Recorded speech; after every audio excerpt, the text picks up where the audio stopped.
I became the first Black woman to raise more than $1 million for a packaged food or beverage company. And our investment was led by Jay-Z's Marcy Venture Partners. So that was earth-shatteringly huge in my world.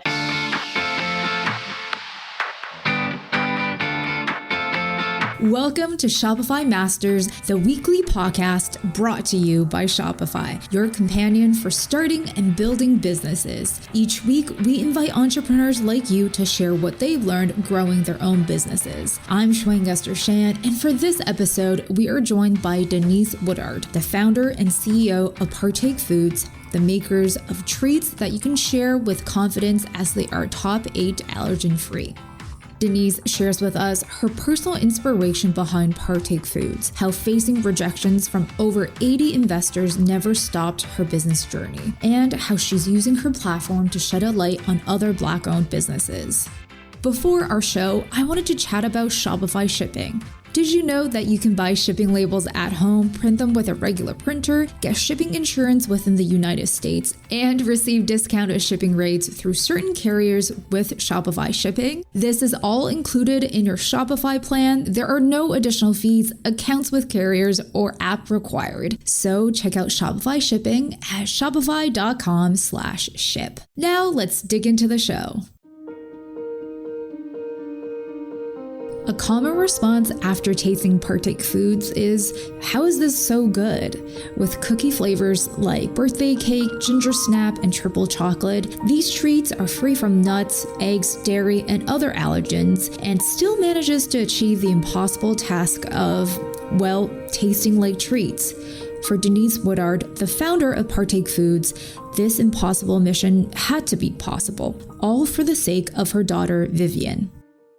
Vivian's 5 now, but shortly after her first birthday, we had a really big scare with food allergies, and we learned that she's allergic to most tree nuts, eggs, corn, and bananas.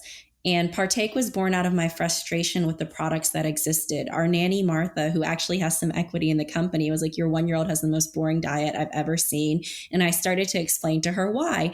The products that I was finding did not meet my nutritional standards at all. I found that the gluten-free and vegan options that I expected to be healthier were oftentimes full of artificial ingredients and more sugar, and worse than their full of allergens counterparts. And then from a taste perspective, what I could find that met my nutritional needs, my daughter would literally refuse to eat. And then most of all, I started to realize how so many of her most fond childhood memories would involve food, whether it was play dates or birthday parties or holiday celebrations. And when she wasn't able to participate, it would probably wear on her self-confidence and create lots of feelings of anxiety and isolation around food. And while I was thankful to the solutions that existed for being safe, I didn't think they were particularly cool. They were food allergy brands that people with food allergies ate. And I dreamed of a brand that made products that tasted good, that had ingredients I felt good about sharing with my family, but was cool enough that someone without food allergies would choose to also eat it.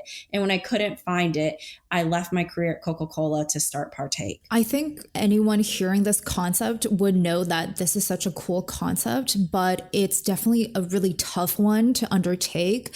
So how do you even begin starting with recipes or product developing all these cookies on your own? So Martha and I went to Whole Foods and spent hundreds of dollars and failed horribly. And then I realized why so many of the products that exist on the market have the same ingredients. It's really hard to make stuff that tastes good, that has good for you ingredients, but also avoids the top 8 allergens. And thanks to a LinkedIn cold call, I found a product developer who was willing to get into the kitchen with me and work closely with me and bring my vision to life. I think a lot of founders find it hard to either ask for help and also find a partner. So what was it for you that it was like a key moment where you're like, you know what, this is an area where I need some expert advice and I need to find someone who has complementary skills? Initially, when I had the idea, I was a little leery of telling other people. And someone I chatted with, I was still working full time at Coca-Cola, and someone there, I was telling them, I have this idea, but I don't know if I want to share it with people. And they gave this example of MySpace and Facebook. And they were like, in theory, they're very similar ideas, and one exists now and one doesn't. And talked about how successful businesses were built off of execution. And he was like, I wouldn't worry about people stealing your idea. You should like shout it from the mountains and tell as many people as possible, because you don't ever know where your greatest partner or your biggest help or your biggest ally will come from. And so I really took that advice to heart and still follow it. I'm the first to admit there's so much I don't know. And so rather than spin my wheels, I just go out and look for help whenever I can. Mm-hmm. Yeah, I love that, because sometimes it's counterintuitive to share early, but I guess to your point, sharing early also gives you the opportunity to gain help and also expand. So that's awesome. So once you had your partner, what was some of the first steps you guys took to bring those recipes into actual products? So the next big challenge we faced was where to make the products, because there was no like point in making an allergy friendly product if you were going to make it in a facility that had a bunch of allergens in it.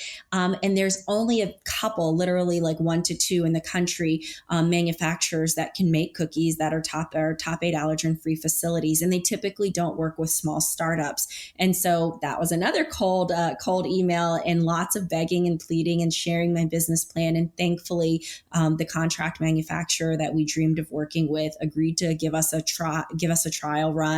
And we still work with them today, and they've been a phenomenal partner. So first it was, how do we make the product? And then the next big challenge was, where do we make the product? And then along this journey, I guess, which point did you actually leave your corporate career behind to pursue full-time? So very early in the journey, like literally a couple weeks in, we were in line at the zoo on a Saturday, and I was telling my husband, like, I really think this could turn into something. And the person who was in line in front of us turned around and said, it sounds like you have a great idea. There's a small business pitch competition for New Jersey businesses called the Start Something Challenge. You should enter. And that was a Saturday, and the applications closed Monday evening. And I ended up applying, and we ended up winning with just an idea. And that was fantastic because it gave me some validation. It also gave us some local press. And the last thing I needed was my boss to see me on TV saying, hey, I have this allergy-friendly snack company. And so it forced me to tell my employer pretty early on what I was doing. And so while they were supportive, they were also like, there will be a conflict of interest if you're selling products to the same retailers you're selling beverages to. So once you actually have a product, you got to hit the road. And I think it was a blessing in disguise, because I probably would have tried to turn Partake into a side hustle and not really put my full energy into it, just because I was very nervous to take the big leap. It's also cool to see that while you're at a weekend social outing, that the fact that you're just chatting about an idea, it could spark a conversation with like a complete stranger. So it really goes to show that you don't really have to keep your ideas a secret. Mm-hmm. So once you have the product, how do you then start getting people to carry it and develop those retailer relationships? So when we first launched Partake in August of 2017, we were self-funded outside of a small Kickstarter and self-distributed. So it was literally me keeping our products at a climate-controlled storage unit where I live in Jersey City. And I would show up every morning, and I would fill up the back of my SUV, and I would drive to natural food stores in New Jersey and New York. And I would go in with my sell sheet and my book bag and my samples and tell the retailer what I was doing and why I was doing it. And that's how we got into our first stores. My goal was to get into 50 stores by the end of the year and do, 5 demos at each store to understand what people liked about our product, what they didn't like, what the reception was. And so for the first few months, it was literally just boots on the ground, me going into the stores one by one. After you start getting some traction, I know that, there's so many media outlets that have chatted with you guys and featured you.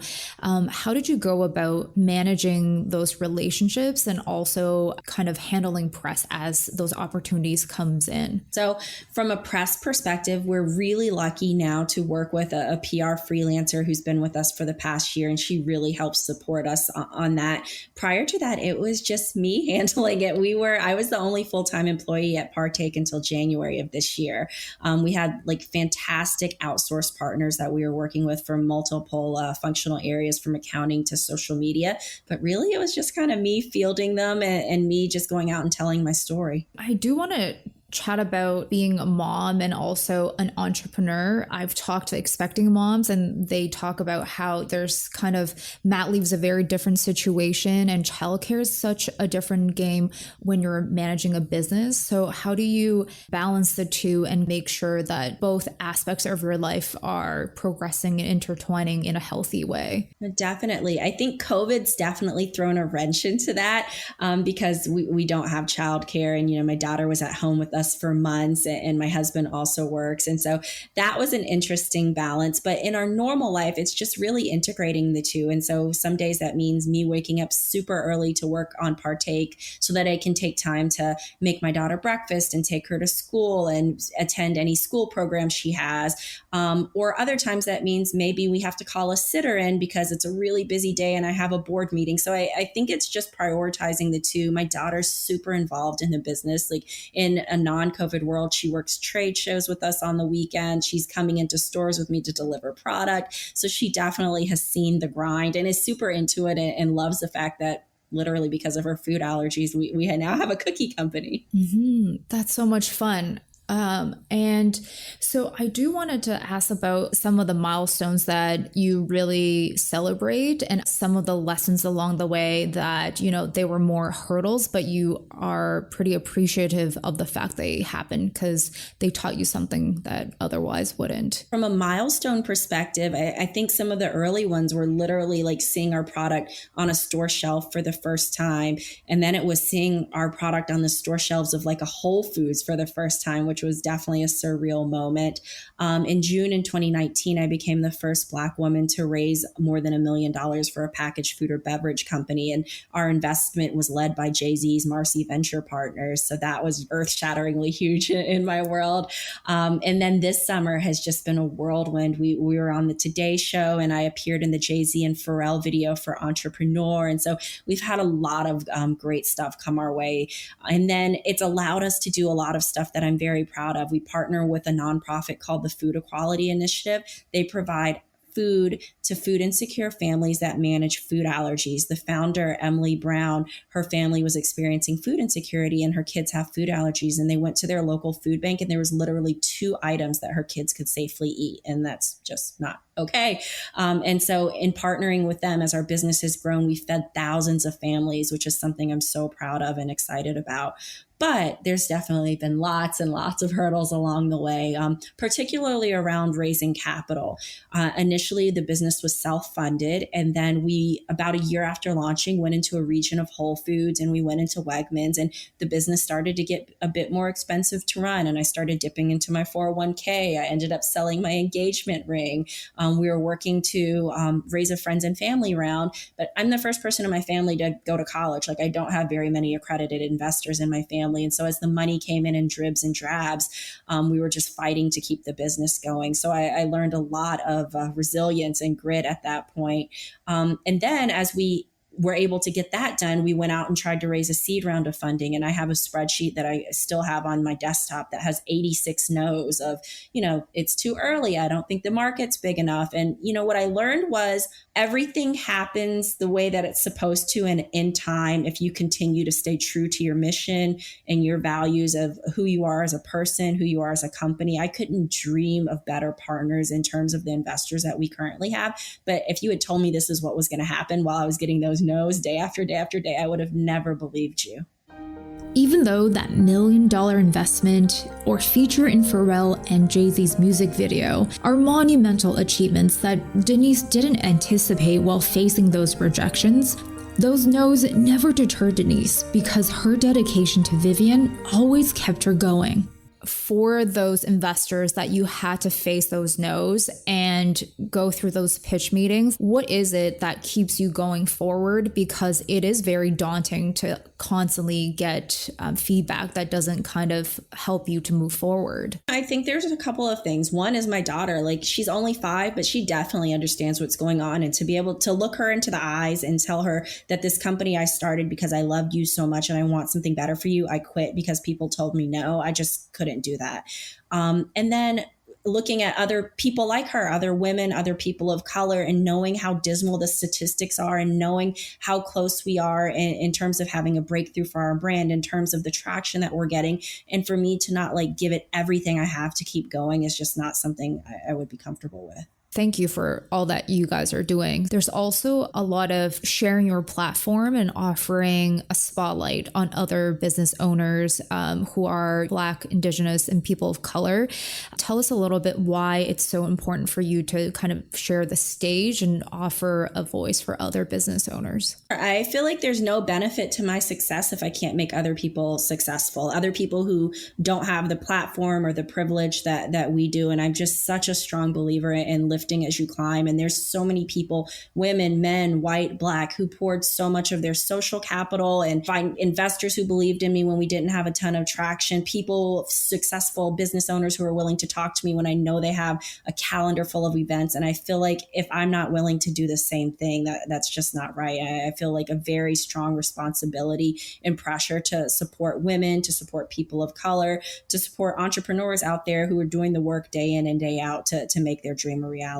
I know that a lot of the growth initially is done by you yourself driving out, visiting those retailers. At which point did you realize that you need to step back a little bit and start expanding your team and kind of give away the control a little bit? I'm still learning that as we go. I think we're still a pretty lean, mean team. We have 3 full-time employees, so I'm still very much hands-on in the business. But I'm working really hard to work on the business and not in the business, and really just work on the strategic vision I have for the company. I really believe that Partake has the potential to be a platform brand that makes a lot of products outside of just cookies. And so working to make that a reality and coming out and chatting with folks and just like really spreading what we're doing at Partake, I think is so important. And so as I spend more time doing that, we do need to build out the team. And so we're actually in the process of doubling the team right now, which I'm super excited about. Mm-hmm. And I love that, like working on the business, not in the business, which is something I guess a lot of founders are trying to come to terms with. What about on the marketing front? Because a lot of stuff initially is you doing pitch competitions or visiting retailers. At which point did you start thinking about things more of a campaign perspective and spending a little bit more in ad dollars and things like that? I think it's really started to turn on this year. So this year we launched Target nationally. We expanded with retail partners like Whole Foods and the Fresh Market and Sprouts. And so now that people are able to find us in such a wide swath of stores, we've really started to do larger national campaigns. Even last year, though, as soon as we started to get presence in retailers, we were doing marketing, because I think, oftentimes, particularly in food and beverage, people think the hard work is getting on the shelves, but the hard work really begins is once you get on the shelves and getting the product off the shelves and to move and to get the products into consumers' mouths. And so in a pre-COVID world for us, that looked like a lot of demos and consumer-facing trade shows. We've really pivoted for all of that to be digital now. And whether that's Instacart advertising or Google ads or paid social, we're really doing a lot of testing to find what works best for our brand, but we've moved all of that digital now. Mm-hmm. And what are some of like the key lessons you learned on this digital pivot, and some things that you're like, this is something I didn't know before, but it's interesting within this digital space? I definitely underestimated email, which really doesn't cost us very much money. And for us, it's been the most valuable channel from a digital perspective. So really nurturing our email list and our community and trying to continuously grow that list has been something that we've been really hard at work at. And then also getting really close to the point of sale. It's one thing to run an awareness ad, but if you can be on a platform like Instacart or an online grocer where someone's actually doing their shopping and show up high in the results, there's definitely a higher likelihood to convert. And I think there's affordable ways to do that. And so that's been a pleasant surprise. Mm-hmm. So yeah, less inertia for them to make that purchase. Cool. Mm-hmm. I do want to ask about,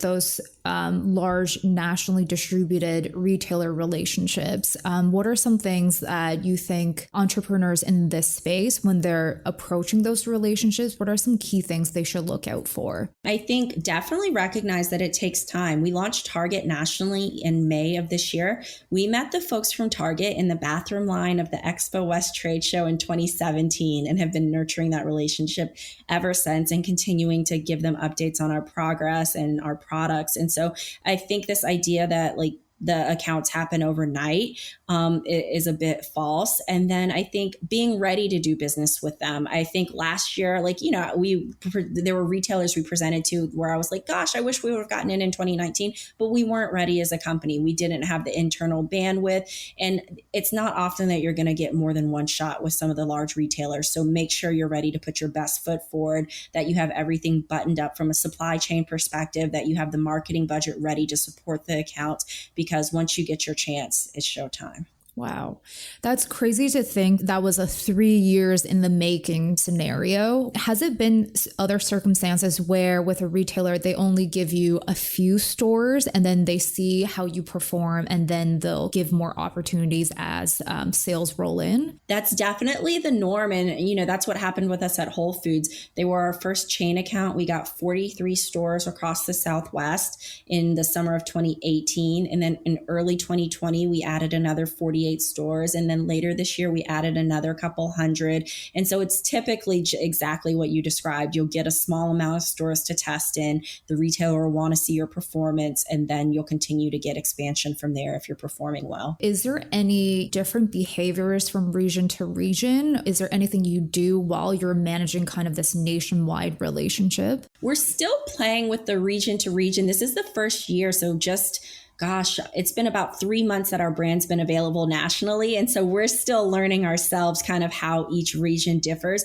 Particularly in COVID, we've definitely seen it, though, as different parts of the country have experienced, different stages of the outbreak, what our velocities look like when people are willing to go into stores more or not going into stores or shopping online. And so that's been really interesting to see. The ability to adapt quickly and adjust to the ever-changing landscape of consumer packaged goods is something Denise honed over the years in her corporate career working for established brands. I worked for Coca-Cola. I spent some time in their venturing and emerging brands group. And then I also spent time working on some of their trademark brands like Coke, Diet Coke, and Sprite, and how they protect that brand experience. I think oftentimes entrepreneurs think of brand as my logo or my website or just my packaging. But I think it's every single touch point that a consumer has with your brand. It's the response to a customer service email. It's the interaction they have at an in-person trade show. It's the comment that you respond to them with on social media, and making sure that it's a very cohesive message and that every touch point really represents who you are as a company and as a brand, and protecting that no matter how big you get, I think is something I learned. And then as much as some of the processes and hierarchies bothered me at the time, I realized a lot of them exist for a reason, particularly around quality, food safety, and especially with us dealing with a product that's free of allergens and making, very substantial claims around that, making sure that our supply chain is as tight as possible, that we have all the documentation, that we're tracing every single lot. And, I think both of those things, even when we were a tiny bootstrapped company, were things that I considered like absolutely mission critical. Mm-hmm. And speaking of that seamless interaction, that representation of Partake Foods, how do you make sure that everyone who is representing the brand and working with you have that same, spirit or personality? Because it is tough for you as you're stepping back and giving areas of responsibility to other individuals to make sure they all carry the same voice almost. Yeah, I think it's definitely going to be a challenge as we continue to grow. And it's the thing that keeps me up at night, because I started this company for a very personal reason. And I want to make sure that our mission we continue to stay true to our mission, no matter how big we get. Right now, I think it's a lot of leading by example. When I think about what our values are as a company, I just try to live those in and out, day in, day out with our team members, so they feel comfortable and vulnerable enough to also do the same as they're dealing with internal and external stakeholders and our customers. And so I think it really starts with the founder and the leadership of the company. Mm-hmm. Awesome. As you're scaling and growing, has there been any apps or tools that helped helped you along the way, or things that you recommend other founders to take a look at or maybe adopt into their business? I will say I'm definitely not the most tech savvy, but we really lean heavily on the Google suite of services in terms of like Google Calendar and Google Hangouts and Google Docs and Google Sheets. I feel like we could run our entire business with kind of the Google suite of products, which is really nice as a scrappy startup because there isn't much cost associated with them, if any. They're tools that are easy for even someone who's like completely tech illiterate like myself to use. I think we find the same with Shopify. Like I've always find myself checking it on my phone or my computer. And it's like, once again, I'd never sold anything online before, but you all make it so easy to understand what's happening, to track analytics. And so working with vendor partners like Shopify and like G Suite to find solutions that work for a tiny company, but also that we can continue to scale with. Mm-hmm. Now, looking forward, what are some plans or projects that you're working on that you're able to share with us? I'm excited to share that we just launched our first seasonal SKUs. So we launched a pumpkin spice that's available on our website right now. And then we're launching another holiday cookie later this fall. And we're launching our first product that's not a cookie. It'll be an e-com only offering available on our website, partakefoods.com, starting next month. Cool. And what was the decision behind having a online only offering? I feel like with the analytics we're able to see from Shopify, we're able to get so much data around where our consumer is, who our consumer is, how often they're purchasing. That will then allow us to make the decision, like, do we want to take this into retail? If so, do we take it to a regional retailer? Because, we saw it does really well in Florida or in Texas or whatever that market may be. And so I think by launching it online initially, there'll be less pressure and it'll give us the opportunity to have a lot of learnings before we take it into a broader market. Very cool. I do want to ask a little bit about COVID because I think initially people only thought of COVID times as a period where you're shopping for the essentials, maybe just, groceries and the necessities. Were you nervous at all during the outbreak? And how did you navigate this as a business owner? One of the things I was most concerned about was making sure our manufacturing partners and our team members were staying safe and healthy. Thankfully, everyone was safe and healthy throughout the entire period. We also saw a lot of pantry loading, particularly with an allergy-friendly product. I think anytime there's like a mass rush to the grocery store, people with food allergies wonder like, will there be enough left for me? Because, if there's only a couple safe things you can eat, you want to make sure you've stocked up. And we definitely saw the pantry loading on our website. But then as different areas started to close down, we started to see a slowdown in velocity. And so we started to think about, how do we nurture our customer? How do we remind them that we're here so that they'll continue to purchase? And then there was a big change in our business in terms of when George Floyd was killed, there was a larger amplification on Black-owned businesses and a larger conversation about race in America, which created kind of another surge of demand for our products. Mm-hmm. When you do get all this attention and also having this chance to be exposed to these consumers, I guess, what is important for you during the next stage of change, both for retailers that they can take on and maybe what consumers can do as well? I think consumers can definitely continue to vote with their wallet. I think as a brand and a business, it's my responsibility.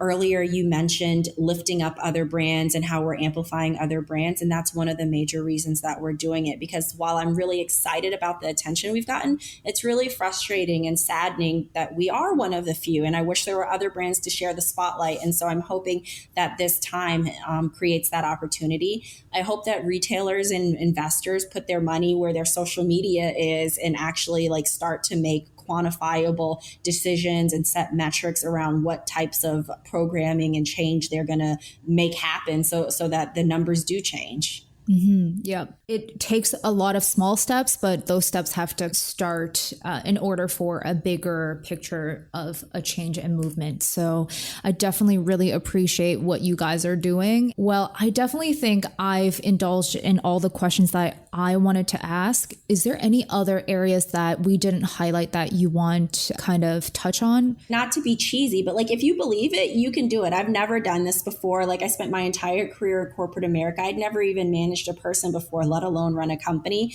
But it was something that I was passionate about and a product that I believed in and that I felt like was was needed because I was living that experience. And I figured it out along the way by asking for help, by being vulnerable, and by just continuing to push. So like, if I can do it, like anyone can. No, I love that. And I think it's important to be cheesy and remind listeners of that. So I think by you taking a chance, you're definitely defying a lot of the stereotypes. And that just is proving that it is possible and it doesn't really matter which life stage or which business idea that you do have. I agree. Well, I appreciate the opportunity to tell you more. Thank you so much for sharing your platform with me. Awesome. Thank you so much, Denise. Take care.